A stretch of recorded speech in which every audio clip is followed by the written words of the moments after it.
आज करूया मस्त आंबट गोड तिखट चटपटीत आवळ्याचं लोणचं, ते सुद्धा साखर आणि तेल न वापरता। त्यासाठी आवळे स्वच्छ धुवून कुकरमध्ये 3 ते 4 शिट्ट्या होईपर्यंत याला शिजवून घ्यायचं आहे। आवळे शिजेपर्यंत एकीकडे बडीशेपची भरड देखील करून घेऊया। आवळ्याच्या लोणच्याचं सगळं प्रमाण मी तुम्हाला व्हिडिओच्या शेवटी दिलेलं आहे। आवळे थंड झाले ना की ह्याच्या बिया लगेच निघतात।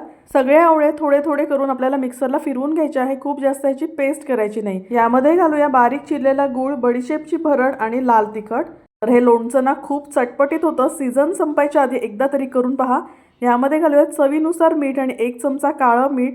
स्लो फ्लेमवर हे सगळं मिश्रण शिजवून घ्यायचं। यातलं पाणी कमी झालं की गॅस बंद करायचा आणि यामध्ये 1 ते 1.5 मोठा लिंबाचा रस घालायचा।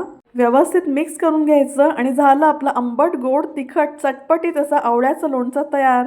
पूर्ण थंड झाल्यानंतर मगच हे काचेच्या बरणीत भरायचं। अशाच हेल्दी टेस्टी रेसिपीसाठी मिमीज किचन मराठीला लगेच फॉलो करा।